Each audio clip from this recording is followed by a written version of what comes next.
land of enchantment with a problem on its hands.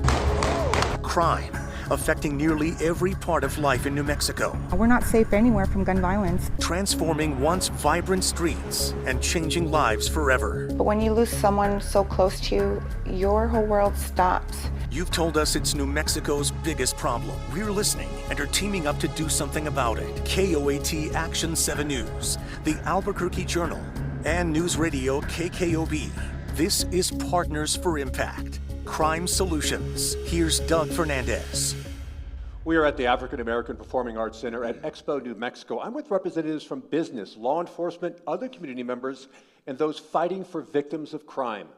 They're here because they agree with so many of you. Crime in New Mexico is out of control and you want answers. The problem touches everyone. Died because a kid made a stupid mistake and made a stupid decision and was in a place that he had no business being in, and he had a gun that he had no business having. Lives taken one at a time or more.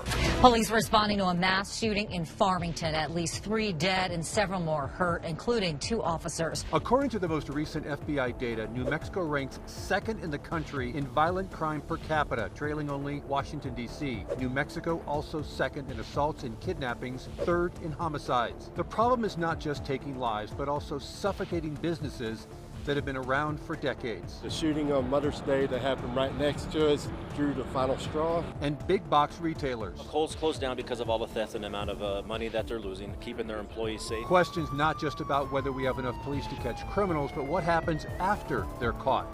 The courts are overwhelmed. A result of that is going to be people who are not going to comply with their notice to appear or demand to appear, and so they just go on the run. The Mexicans are fed up with the revolving door. What do we have to do to stop the revolving door? So this is about stopping the revolving door. We will put a wedge in the revolving door of violent crime in New Mexico. Action 7 News, News Radio KKOB, and the Albuquerque Journal asking viewers, listeners, and readers for their biggest concerns for our state. 1,100 of you answered. The overwhelming issue, crime.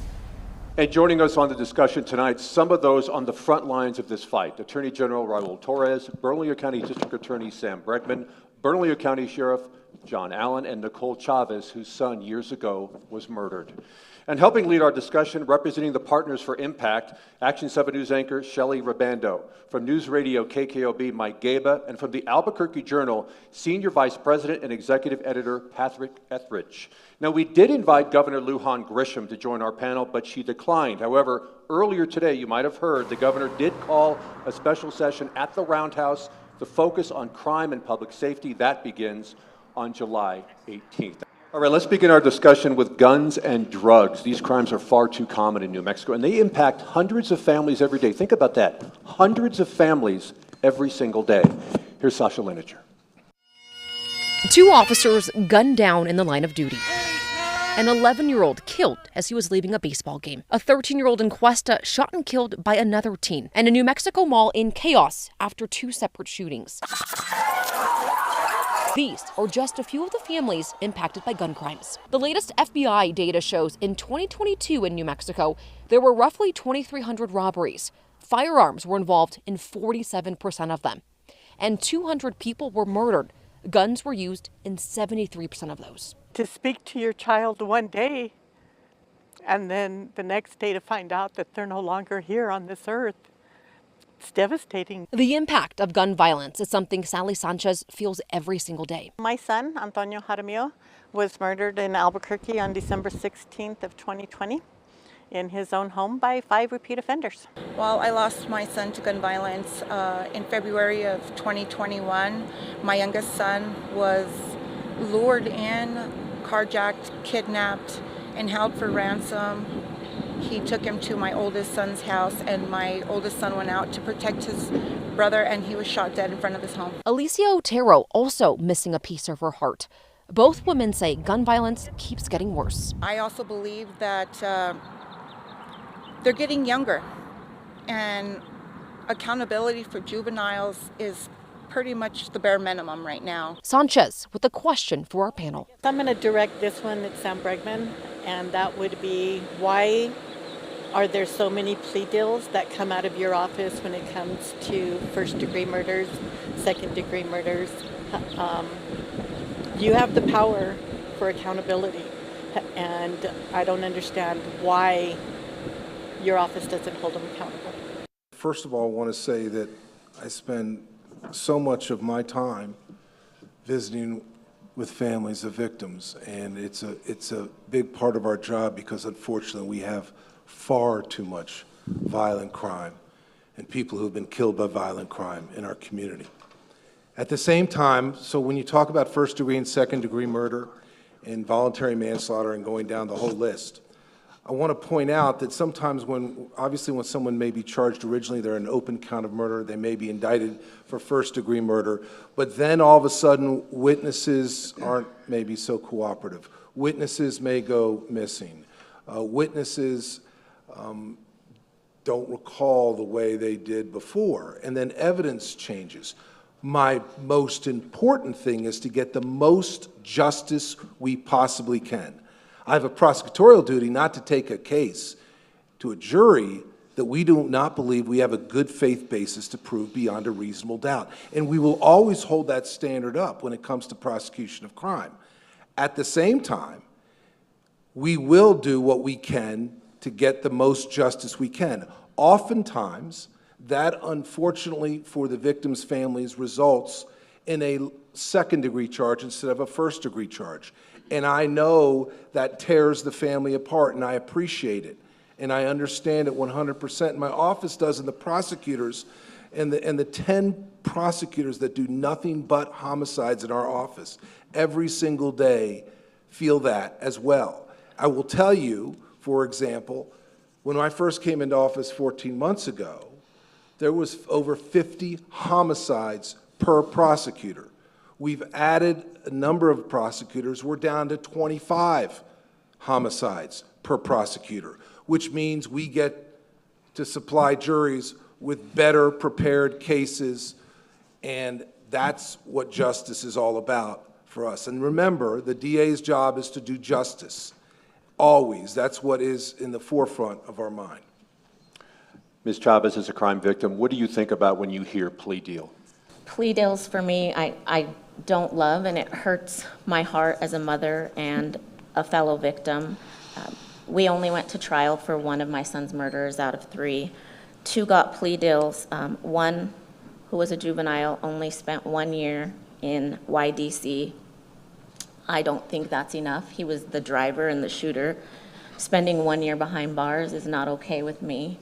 At that time, it was 2 DAs ago, and I didn't even have a meeting with that district attorney to even talk to me about what was happening before they offered that.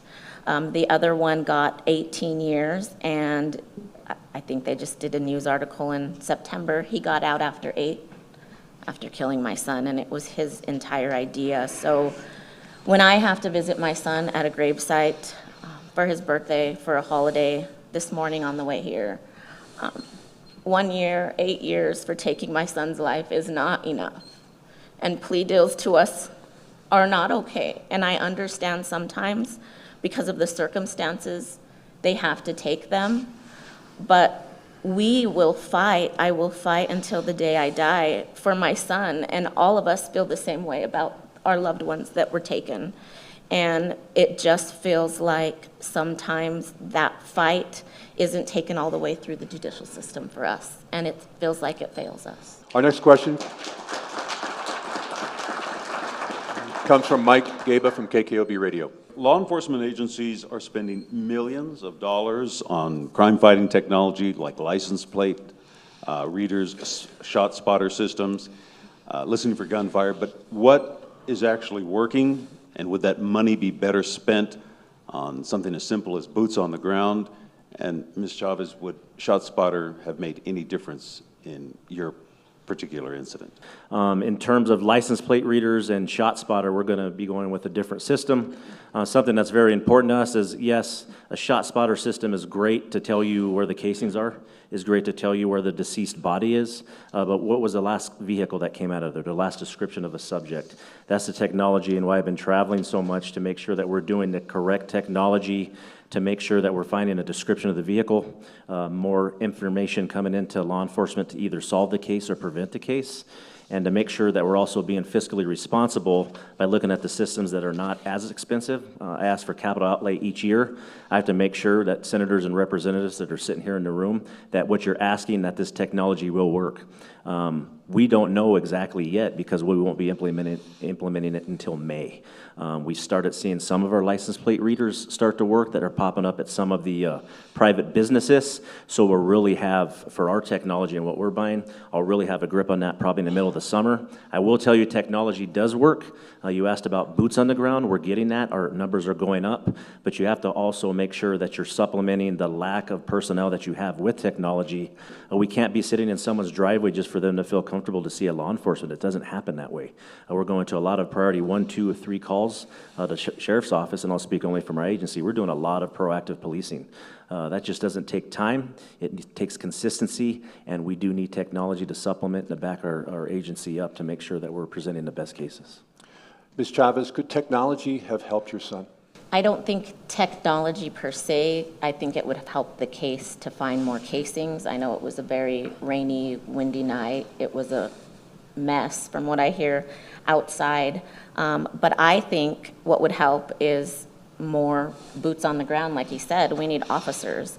Officers are not wanting to take the job anymore or retiring early. Why? I honestly think the DOJ agreement is really hurting us for law enforcement. I've heard that from police officers firsthand. It holds their hands back from truly doing their job. I will say this, from experience, my friend Michelle Webster, the widow of Dan Webster, she swears up and down that that DOJ agreement is what got Dan killed. He hesitated for one moment, and when you hesitate on a violent repeat offender or criminal from putting their hands in handcuffs because you might hurt them, because you might get written up, it affected him because he's no longer here today. Thank you. Now to the impact crime is having on everyone. Let's go to show you the results of our survey, and 1,100 people responded. When asked of the issues facing New Mexicans, which do you think is most important? Nearly half said crime was most important. Another 20% said it was second. Another question, what are the biggest obstacles standing in the way of accomplishing goals for you and your family? More than a third said crime. Also, what forms of assistance would you and your family find most helpful? More than a third said improved public safety. And if you could plan the future of New Mexico, what would your primary focus be? 40% said increasing safety and reducing crime. And finally, looking 25 years into the future, which version of New Mexico would you most like to see? Nearly half said a safer place with less violence. As anchor Brianna Albizu shows us right now, New Mexico's crime problem is affecting businesses and all aspects of our economy. We're just coming out of our busy season. For Donna Buffett, community means everything. That's why, as the co-owner of Buffett's Candies, she stays busy, especially as she manages a second location. We're very blessed to get the building that we have on Academy, and it has been completely remodeled. But with any shop comes a need for safety, and unfortunately, her original location on Lomas has seen its fair share of problems. It's really changed over the last 10 years. You know, there's been some issues here, but really in the last 10 years, and it's been extremely highlighted in the last 2 to 3 years. A lot of homelessness, a lot of crime. That's why Buffett had to make some major security changes, and it's cost her a pretty penny. We have actually spent quite a bit of money putting up the fence around the perimeter so that we can protect our staff and our customers. But usually stuff like that would happen overnight. We wouldn't notice like someone throwing a rock at the window or whatever. A similar bill for Ethan Harrison. His store, Astro Zombies, displaying a new metal screen to fight off thieves. But that's just on the outside. Someone tried to shoplift. I don't remember what item it was. It was some kind of toy or something. And the other manager stopped him at the door. And then the guy got upset with the manager and he pushed him, like physically pushed him over. They're all real fears for business owners nowadays, and business leaders are fed up. It's to the point now where many businesses are just giving up.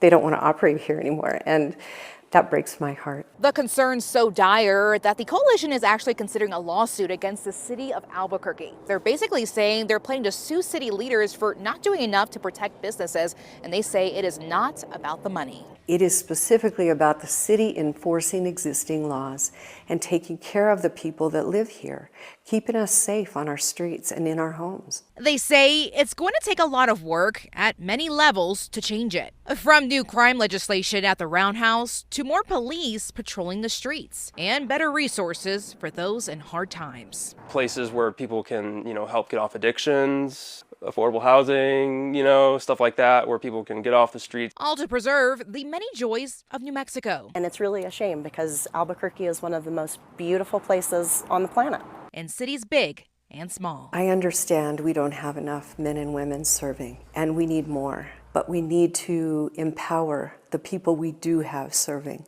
allow them to do their job, allow them to protect the people and the city that they love. When is that going to happen? I think it can absolutely happen, but again, we have to start focusing and listening to the people who are dealing with these challenges day in and day out. Most people in most communities aren't consumed with the issues of crime and public safety because it fades into the background, right? It's something that gets dealt with by professionals who are properly supported and properly resourced. And, this is what happens when we prioritize things at the expense of a real deep understanding and appreciation for what is actually happening at street level. Every single year before I went up to the legislature as district attorney, we would have a whole slate of legislative proposals, and I would invite members of the legislature to come to the office and listen. And I would get a handful every single year. How many of your representatives and senators, and I see some here today, some who deserve great credit, Representative Marion Matthews carried a bill every year for rebuttable presumptions, and she took the time to listen. How many of our representatives and senators have gone on a swing shift in the Southeast Area Command or with one of the deputies in the South Valley to actually see what it's like? And then a couple of days later, come into DA Bregman's office and see what happens. Do you have all the information that you need? Do you get it in a timely fashion? Are we able to meet the deadlines imposed by the court? And then if we do everything correct, right, we do everything right, where does this individual end up? Nicole talked earlier about accountability. If people who are committing even low-level offenses are back on the street before our officers are done with their shift, we're sending a message to the community about accountability, and we're sending a message to them that nothing matters, that there will be no consequences, and we can't live in that society. We have to focus our energy and effort on that. But I want to make one other point. It is absolutely true, I believe, that we don't have enough police officers to deal with what we are confronted with compliance with DOJ, with the unique features of our criminal justice system. We are several hundred officers short of what we need. But if you ask Chief Hebe, it isn't just about money. We can throw a lot of money at this problem. It's about taking a step back and thinking about what kind of public servants and police officers we want. When I grew up in this community, there was a respect and appreciation for police officers that is missing now. And I understand how we got to that place. My office is prosecuting officers for violating their oath and doing things that violate the law. And my commitment is to hold them accountable. But that doesn't mean we should paint the entire profession with a brush that minimizes their work and their sacrifice. We do need support. We see a lot of the negative things and connotations that go on. I'll speak for my agency alone. We had 3 arrests here in the last 3 or 4 months. That doesn't help public trust. But what that does, and why people ask me why I apologize to the community and so many other agencies, is that puts a huge black eye on law enforcement. We have a focus here in the metro area, but all over New Mexico and all over the nation. But it also overshadows the great and awesome work our other deputies and officers are doing on a day-to-day basis, and that pisses them off, and that pisses me off. Excuse the language, but I'm very upfront. We need support. But at the same time, we don't make excuses. We have the alacrity to make sure that we're going to move forward. For me, and I've told my deputies, I don't care if you arrest them 9, 10, 11, 12 times. You keep doing your job every day. You keep being seen in the community. You keep doing your community outreach. You keep making an arrest over and over. You keep doing early intervention, all the programs that we're bringing, and you go over and over again, and eventually, and we're starting to see it a little bit, the criminal justice system will understand, and the judges will understand also to hold people accountable. But communication from all four of us up here at the table is key. And our next question from the panel comes from Patrick Etheridge from the Albuquerque Journal. Are existing laws and penalties adequate to deter and prosecute organized retail crime? Should there be specific legislation targeting these crimes? And what penalties should be imposed? Mr. Torres. So I think this is one area where we've made some progress in the legislature. They passed a bill recently to enhance penalties for organized retail crime that allows us to aggregate offenses across multiple stores, multiple locations. I think it's too early to tell, quite frankly, whether or not those are going to be adequate, and it's something that we'll probably have to revisit. I think one of the bigger issue from my perspective is the availability and the deadly mix of narcotics and firearms that are accessible to young people. And here's an example of, I think, a well-intentioned piece of legislation that I support, but I don't necessarily think it's going to have a big impact on public safety. The legislature recently passed a 7-day waiting period for firearms. And I think that's going to have some marginal impact on people who may use a firearm to commit suicide. I don't, however, think it's going to have any meaningful impact on the availability of guns that are used in crimes, because most of the people, I think the sheriff and the DA will agree, that commit violent crimes using firearms aren't going to Cabela's, they're not going to Sportsman's Warehouse, they're not waiting for their 7-day background check. You know what they're doing? They're going on Snap and Telegram and social media applications and buying and selling and trading guns right now. And a lot of our homicides are connected to those interactions. People get ambushed selling a gun, buying a gun, or trading for narcotics.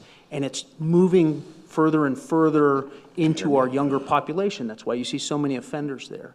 And so it's not that I don't want to focus on organized retail crime, but if I am dealing with a legislative body or policymakers that need to be focused on the most impactful things, I want them to focus on that. I feel like we're embracing this new normal and adjusting our lives to the criminals instead of them adjusting to us because we're not holding them accountable. Like he said, you go to Walgreens and everything's locked up. If I go to my Smith's on Wyoming and Paseo after 7 o'clock, one of the exits is closed. And we're just adjusting to it like it's normal. For the guns, for instance, the 7-day waiting period, I don't think that's going to help crime at all. But yes, it would help suicide. I don't think that the laws they're trying to pass saying that it's going to help our crime issue, trying to take the guns away or ban guns is going to help either. The 3 individuals that killed my son all had guns illegally because they're criminals. They found them off the streets. They traded them for drugs at a party a day or a week before. It's not holding them accountable, and they're not going to follow the law because criminals don't follow the law. You're just taking them away from law-abiding citizens like myself, or people that want to, protect themselves. We recently talked to Doug Peterson, who owns retail properties throughout New Mexico, and he says he spends $200,000 a year on security for his most troubled properties. How much responsibility and cost should businesses be expected to pay and take on to protect the property, and how much do they expect from law enforcement for protection? Obviously, we're seeing this problem throughout our community, and we have been for some time now. It is unacceptable. Retail crime, organized crime, property damage to businesses is unacceptable at every single level. I will tell you that law enforcement, and we've just had this conversation, is stretched pretty thin, but that's no excuse. We need to do whatever we can to make businesses and this community safer. I just want to touch base on this organized retail crime question that we just had before.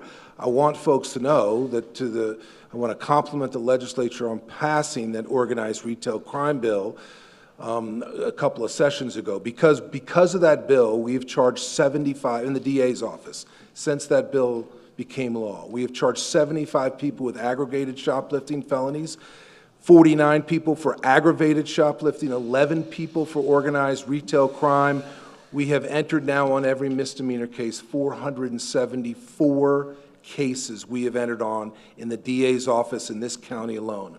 Which I want folks to understand is that this office, and I think law enforcement in general, and we work together with various operations, understand businesses, the suffering that goes on, the economic loss, but also every single person that wants to go into the Smiths at Wyoming Paseo or anywhere in this town and sees things locked up at Walgreens or whatever, that crime itself affects every individual. I hear all the issues and the problems, and to answer one of your questions, how much should they invest in security? I mean, I think you should always protect your property to however how you feel as a business owner. But after I talked to Mr. Peterson, he's spending way too much. That's what he pays taxes for. That's what we're responsible for. I don't like to make excuses. I look for solutions. I'm in charge of the unincorporated areas. If everyone has noticed, I've been moving more into the city areas. I can only speak for my agency. I see and hear you. It's Bernalillo County. I'm the chief law enforcement here for it. The solution that would be is to have my deputies move into incorporated areas. I get calls from business owners and constituents on a nightly basis. From Mr. Peterson himself, we make sure we directly try to go and solve his problems. I just passed by Central and San Pedro, and I saw some things I didn't like, and we'll be addressing that as soon as we leave here. Later here, in about 2 or 3 months, I will be creating probably the first ever the Metro unit for the Bernalillo County Sheriff's Office to make sure that we are proactive and that we are being a force multiplier. I can't speak for APD. I wish they could do more, but at this point, that is up to the chief and the mayor. I can only do what I can do to make sure that those solutions come to fruition. Crime victims and law enforcement have been frustrated by instances of suspects arrested and released quickly. We've already addressed this a little bit. As John Cardinelli shows us, in some cases, those suspects have committed other crimes while they're out awaiting trial. Devin Hayborn's smile has been the same since day one. It's a smile that Devin's mother, Angel O'Leary, could no longer see. Angel, if you could have one phone call with your son, what would you want to tell him? But I just want that one last definite chance to tell him that I'm proud of him and that I love him. On April 21st, 2021, Angel received a call that her son had been murdered. It was later discovered Devin Munford killed Hayborn after the two got into a fight over a gun Hayborn owned. Munford has been found guilty of the crime. They basically knew each other for 6 weeks before he was killed. During those 6 weeks, Munford was wearing an ankle monitor because he had been arrested 4 months earlier for shooting out the window of his car. A motion was filed to try and keep him behind bars until trial, but instead, he was let out with that monitor. At trial, it was revealed Munford had violated his ankle monitor 113 times before he killed Hayborn. What happened to Angel's son is what some refer to as the revolving door, a term often used to describe the crime problem in the state of New Mexico. The revolving door, per se, is our deputy goes and arrests someone for a crime, and 2 hours later or the next morning that they're let out in jail, and we deal with them again on the same crime, if not something else. In 2024, a law was proposed to try and put an end to the revolving door by establishing what's called rebuttable presumption. I'm proposing not only a new constitutional amendment, but a statutory change that would say the defendant would have to prove he's not a danger to society and can be released. Right now, it is the state that must prove that. But that law didn't pass. In total, both chambers of the legislature passed 17 bills related to crime. One requires gun buyers to wait 7 days after a purchase to receive a gun. Another allots $35 million to recruit state and local police officers, including prison guards and probation officers. And one bill even increased the penalty for second-degree murder from 15 to 18 years. There's other crimes on the books that are 18 years that are simply not as bad as second-degree murder. So now first-degree murder and second-degree murder are the 1 and 2 worst penalties in the criminal code. Everybody is going to have to come together to make sure that we know who and what we're voting for, that we demand the change that we need, and that we demand stricter penalties. What should priorities be to get enough legislation, effective legislation, through to better protect everyone watching and their families? Mr. Bregman, we'll start with you. One thing I can tell you is we need to increase the penalty or make it mandatory for felons in possession. Felons who have already been convicted as a felon, who use a firearm again, brandishing a firearm or actually using it in the commission of crime, we should have a mandatory penalty for that. I truly believe that we cannot continue to allow folks to commit crimes that have already been convicted as felons and not suffer any consequences oftentimes, and that's unacceptable. I will tell you the other focus that I would really think could go a tremendously long way when it comes to our fight against fentanyl, which is at the root of so much crime in our community, that poison out on the streets that is destroying neighborhoods and destroying human beings, is we need to have a real, truly robust system when it comes to mental health and addiction treatment, and perhaps forcing addicts at some point to get treatment, and also providing the resources. We currently divert close to 3,000 people this year out of the criminal justice system because they would not have committed a crime were it not for the fact that their addiction. So we divert them out to get treatment, get yourself better. That way you won't be back in the criminal justice system, and there's not enough treatment out there. One of the hardest things that we do as prosecutors is meet with family members. I remember meeting Nicole for the first time. I remember meeting Angel the first time. And it is hard enough to look those families in the eyes when something random happens. It is inexcusable that her killer was out on the street. It is inexcusable. And it is a failing of our system.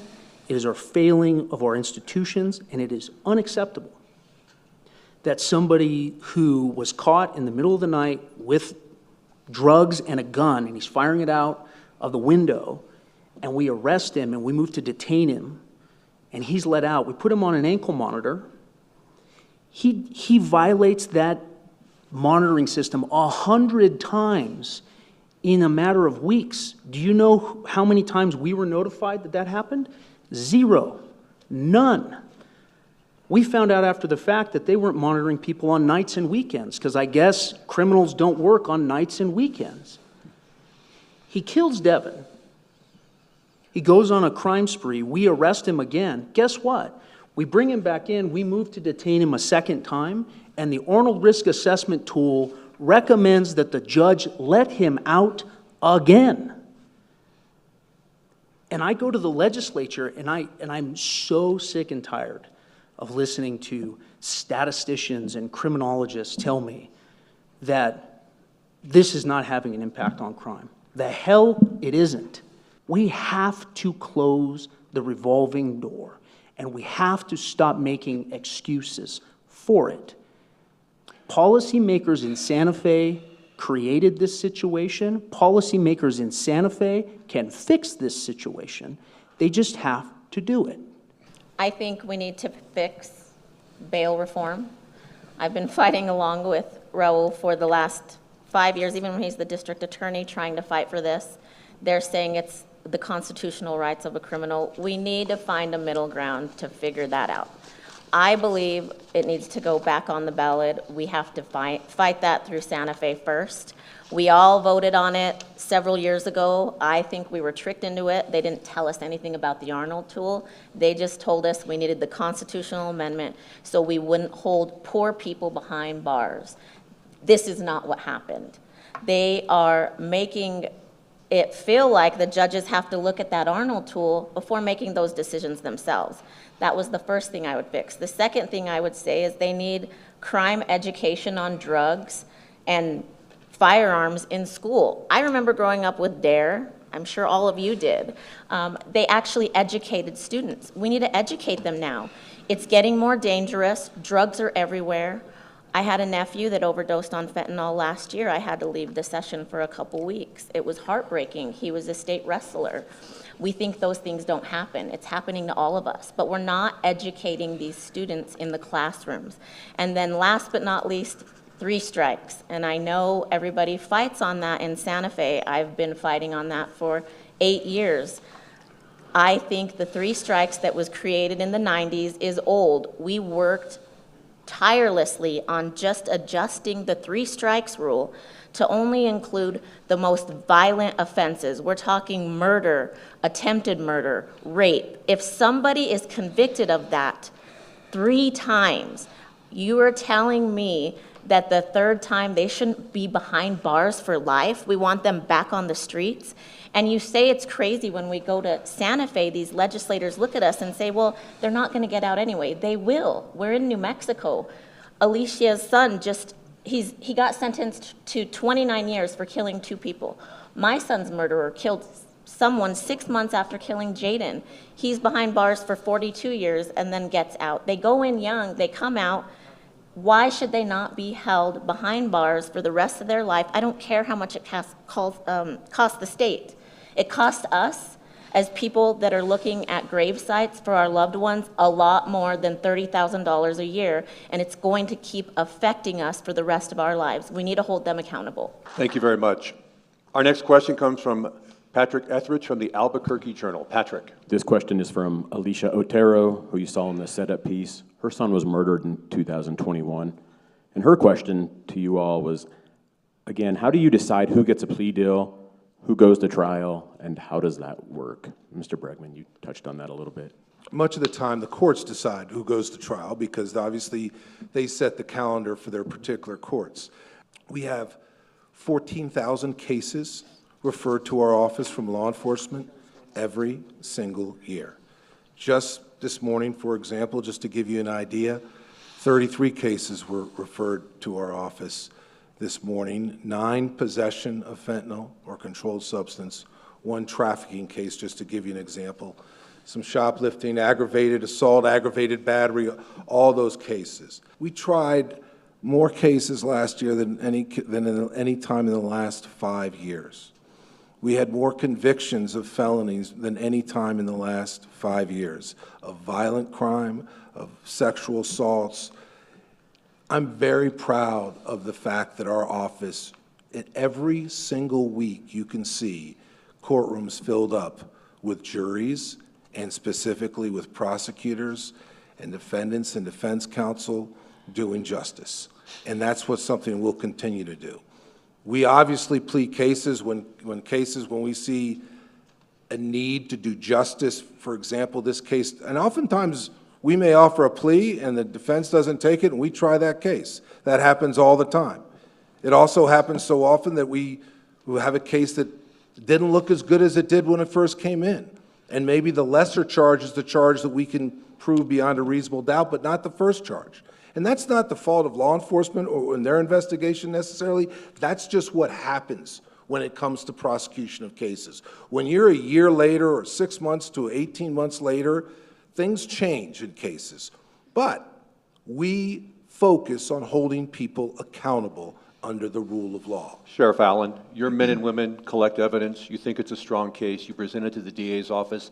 They think it's a strong case. But then days or weeks later, you hear plea deal. What do you think about that? I listened to a jail phone call the other evening on a gentleman that we arrested for a violent crime against a person, and it was a stabbing, knowing that he's not worried about it because he is going to get credit time served, and that when he does go to trial, he knows most likely that he might get a plea deal. We have failed. So we have all the questions. I'm trying to bring solutions.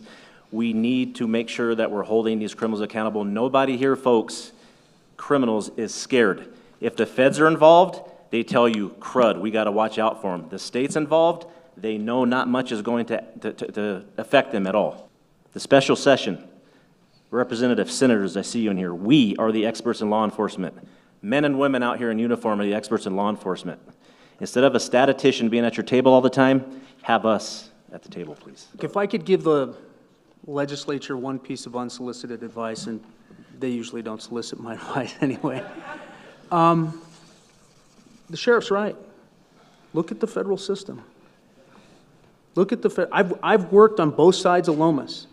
If I'm on the north side of Lomas and I'm walking into U.S. District Court and you have a felony and a gun, I know what's going to happen. And more importantly, he knows what's going to happen. Your question about plea agreements is well taken, but here's something that you probably aren't really thinking about, and I know the community isn't thinking about. 95% of federal cases are resolved by plea, but there is a vast difference in the kind of bargaining power that prosecutors have in the state system versus the federal system because of detention, because of the guidelines, because of the judge, because of discretion. It is a totally different world. So unless the entire federal government's been violating the United States Constitution for the last 40 years, somebody's been feeding policymakers in Santa Fe bad information. But the difference is that system has not been reorganized repetitively to serve the interests of criminal defendants. The vast majority of people we send to prison, whether it's state court or federal court, the story of their life is always the same. Trauma, addiction, neglect, abuse, a mother or a grandmother trying to hold things together, discipline in a schoolroom, right? Expulsion from a school. Then they show up in the streets and we get asked about what we're going to do to police our way out of it, prosecute our way out of it. I will do, and these gentlemen will do, what you expect us to do as community leaders. If someone shows up with a gun and brandishes it and threatens a member of your family or mine, I'm going to take them and try to put them away and take them off of our streets. But let's not forget to ask the next question, which is, what was going on in that person's life in the 20 years before that happened? We have to be able to talk about accountability and prevention at the same time and not get tangled up in the politics of one side versus the other. And we have to just focus on all of these issues.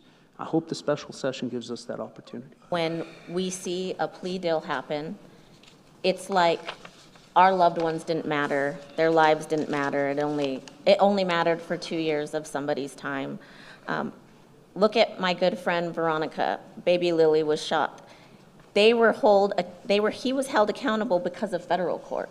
Look at my dear friend Sam Behill for his wife Jackie. They were held accountable on the federal side before we finally went through the trial to hold them liable. And when we're throwing plea deals out that are just holding somebody responsible, this is Jaden. This is the last picture he took, his junior year of high school. You're telling me that his life was only worth 1 year for a juvenile offender. You're telling me that his life was only worth 8 years from one of his murderers that just walked out of prison. No, it's not enough. And that's why it affects us as loved ones. Well, we've all heard about crimes that are shocking. We just heard a few more from Ms. Chavez right there. Maybe even more so when serious crimes are committed by children, as she also mentioned. Faith Urbano looks at the dramatic spike in kids becoming criminals. Youth violence, juvenile crime. Right in front of the cops, are you serious? Just one of many pressing issues plaguing New Mexico in recent years. The youth today, unfortunately, in New Mexico are absolutely out of control. A shootout in downtown Albuquerque just last month. Bystanders capturing the chaotic scene on video. You saw me, bro. 2 teens arrested, charged, and booked into jail. Knockouts nightclub is closed for now. A story we first brought to you is breaking news last month after police say a 16-year-old killed a man inside. That 16-year-old now charged with murder following the Delhi shooting earlier this year. I can tell you that Albuquerque is probably one of the roughest markets that we work in, and this is our home base. We travel all over the country, and we operate all over the country. Evacuations at Coronado Center 5 months ago. You guys exit that door, keep your hands up in case sheriff's is out there. A 15-year-old turning himself into authorities after police say he fired a shot inside. Police say an altercation with another teen was the root cause. They did a foot pursuit, chased him out of the mall, and he was able to escape at this point. His parents telling us their son was a victim of bullying. He just was freaked out, and he was just like, Mom, help me, what am I gonna do? Like, he's like, this, everything happened so fast. These kids are running around with, all kinds of guns because they think they can, because there's no consequence. Staggering amounts of juvenile arrest. Data from the Bernalillo County Sheriff's Office shows concerning numbers over the past 3 years. Our numbers are all of a sudden shooting up. The number of juvenile arrests doubling in 2022 with 82 arrests from just 42 in 2021, jumping again in 2023 to 126. That's 3 times the number from 2 years ago. Now we're getting youth that are staying upwards, or our average daily stay is at or around, let's say, 60 plus days. So you can see how that's all of a sudden increased. A lot of our kids are homeless. They're living on the streets. And what avenue do they kind of have to turn to? They have one another. Unfortunately, they sometimes just kind of go down that wrong path. Stanley Gray with the Bernalillo County Detention Youth Center now calling on state leaders to be proactive with resources before it's too late. What else are we able to do now? So I think starting at an earlier age and kind of just educating everybody from the kids all the way up to parents, whatever things we can kind of do to just provide them as much knowledge as we can. And Mr. Bregman, we already heard from the panel, criminals are not born criminals. It either starts in the home or very close to the home. How can that be proactively addressed? There are absolutely no consequences, none right now for juveniles who commit crimes without, let's say, murder or a gun crime. Let's say you steal a car right now in Bernalillo County and you're 16 years old. The chances of you spending one night in the detention home, 0. There are no consequences for juveniles. So as was said earlier, it's parenting 101, if you do this, there's going to be this consequence. If you do this and you say there's going to be this consequence, but there is no consequence, what do? They ratchet it up to the next level. And so eventually, the only thing we do in our juvenile justice system right now in Bernalillo County is hold kids who use firearms in crimes the least bit accountable. But I certainly, in this 60-day session coming up, I implore us as a community, as a state, all of us to work together. The Children's Code was done in the 1970s when kids used to get in a fist fight in the backside of school. Now they drive around with bags of fentanyl and stolen Kias and shoot out the window because they think it's cool because they got some likes on social media, and those bullets end up going into a house and killing another kid. The times have changed. The Children's Code has to change with it. Juveniles are the drivers of crime in Bernalillo County. Juveniles are also the drivers of crime across the nation. Just came back from the FBI Academy in Quantico and met with 52 sheriffs and chiefs from all around the world, and they're seeing it also overseas. This is something where I really bifurcate things in terms of holding people accountable for gun crimes, violent crimes. YSC is at 51. I also see Tanya Covington out in the crowd that really cares about the youth. It's also about early intervention with juveniles. We see the family dynamic and the juveniles tell us. Juveniles that commit a violent crime, that are murdering, they need to be held accountable. All of the warning signs that we see with children that are coming up stealing cars, 51 at YSC. The Bernalillo County Sheriff's Office, we have not even targeted juveniles right now. We are trying to warn YSC that we are about to start a program named ECHO, and it's Engage, Contact, Help, and Outreach. And that's specifically for our juveniles that I'll be talking to Ms. Chavez about here in May. And we know that when we start targeting, we're going to see more crime. Our deputies are running into stolen vehicles, and the DA is correct. We have 4 juveniles in a vehicle. It's stolen, and there's firearms, there's narcotics, there's fentanyl, and everything else in there. YSC will not accept them unless they either shot and killed someone, or maybe if they fired a firearm out of a window. That's a problem. That's a system that has failed our youth, and it has failed just not here in Bernalillo County, but the state of New Mexico. So we need to make sure that we're early intervening and also catching these drivers of crime and juveniles. That you're right, Doug. They are not afraid. They know they're going to get out. They tell our deputies, and they just had another case last week And I had a good little yelling match with the county manager and the person who runs YSC, because I'm tired of it. They know they're gonna get out, and the next day, they're doing the exact same crime.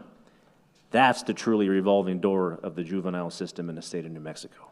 And Ms. Chavez, your son, a juvenile, killed by at least one other juvenile. It's extremely frustrating. It's emotionally exhausting. I feel like a broken record for the last 8.5 years.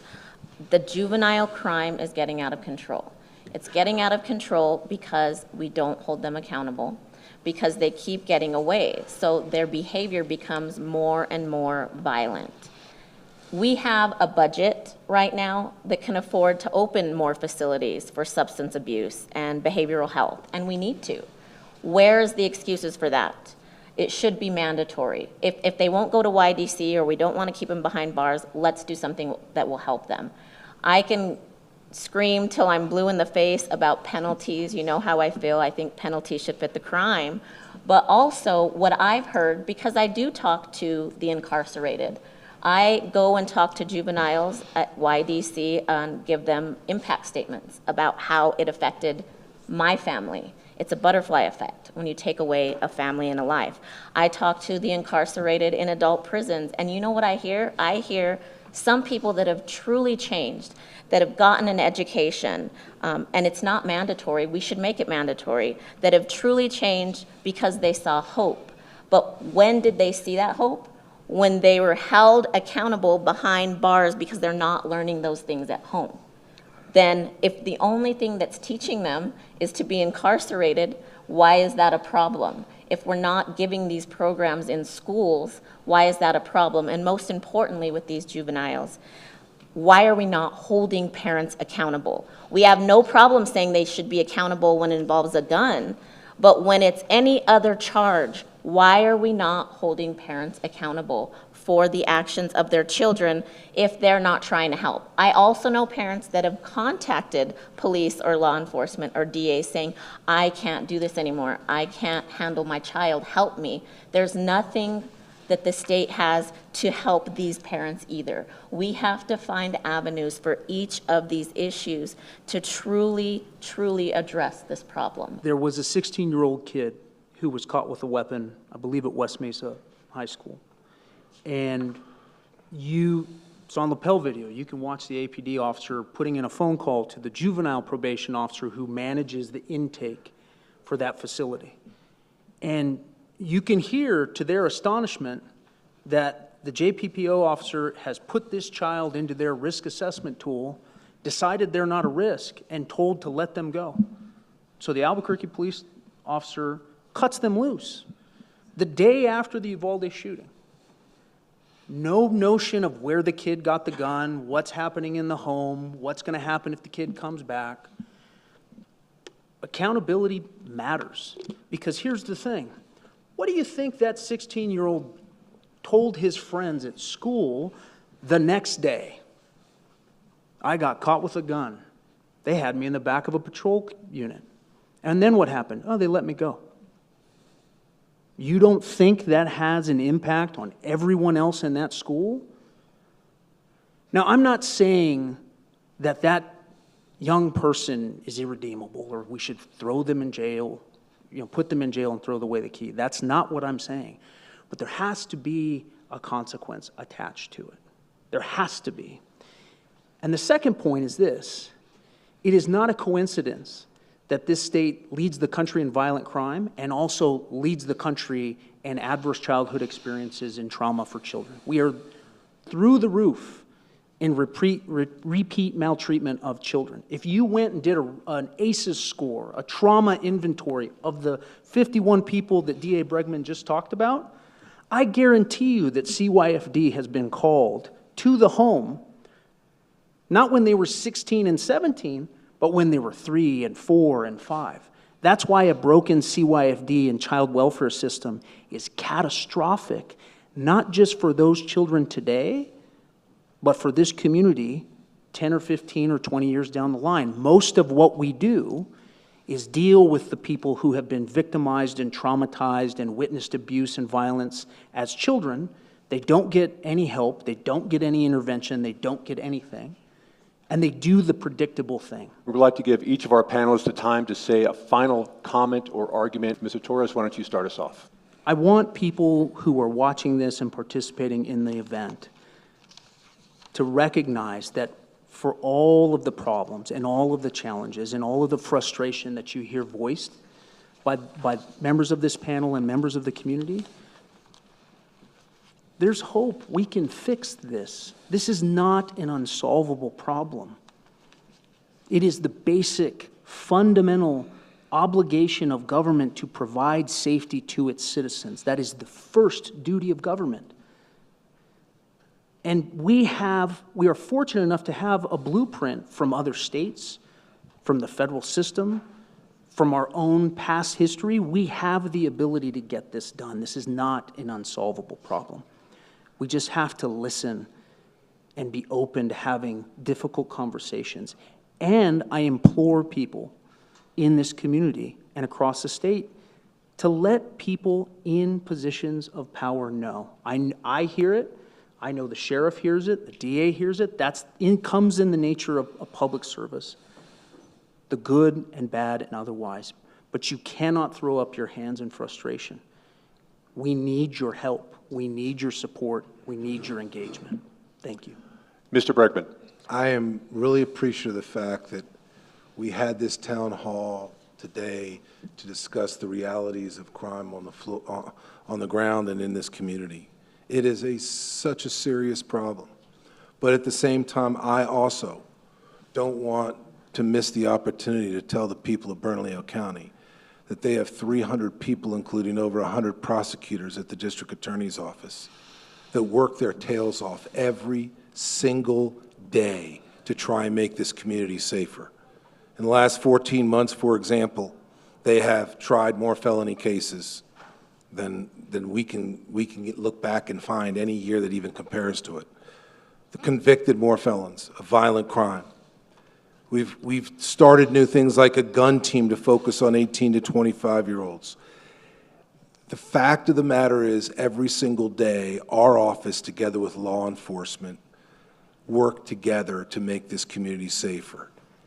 And I know that people may not see it right away, but this is a big ship in the ocean that we need to turn around. And we are turning. It takes time. By no means do we not have so much more work to do, because we do, in getting a handle on everything from shoplifting to violent crime to fentanyl to juvenile crime to juveniles with guns. All of those things, we're going to continue to grind it out every single day. Thank you. Sheriff Allen. We're working together, but we want to make sure we keep those communication avenues left open. We need to address the drivers of crime the juvenile code. I'm telling you, we need to look at penalties. We need to look at programs for children. Had another call last night. There's not enough programs for our children at all here in Bernalillo County, and that's for the whole state. I just can't speak for here in the metro area. But marrying, I would really like lawmakers to look at marrying the federal justice system in certain avenues, because that's what is needed to curb crime. We've been talking about this for a while, but I would like to have a seat at the table, all of us would, for any of these discussions for the special session. I believe I called for one almost a year ago, and I'm glad that one has finally came up front in July to address criminal issues, but also the behavioral health system. I believe even Farmington doesn't have they have to drive a long way for any type of help. We need a system that is current and that is used by the whole state, and it's used by everybody, so we're all on the same page to curb not only juveniles, but all of the behavioral, addiction, crime, and penalty issues that we see. Thank you. Our final thought now about the victims from Nicole Chavez. These issues are affecting our state. Our kids are dying out here. You need to work together and negotiate something that is common sense to come together to work on all of these issues, so there's less parents sitting in my shoes today or looking at a headstone when I'm celebrating an anniversary, a birthday, or a special occasion. Please pay attention. And you parents out there, this drug issue is affecting everybody. Please talk to your kids. It's important. House parties, I've said that over and over for 8.5 years. Talk to your kids. My son was 17 years old, captain of the football team, the wrestling team, just accepted to the Air Force Academy. It was a Friday night in the summer at 9:30 at night. It wasn't 1 a.m. or 2 a.m. on a weekend where you don't know where your kids are. You need to talk to them and tell them the dangers of where we're at today in Albuquerque. Communicate to your lawmakers. It sounds like we all had a very good discussion today. I hope our lawmakers are listening. I hope that the special session isn't just to spend a bunch of money and not get anywhere, but really come and negotiate and come to terms. So thank you.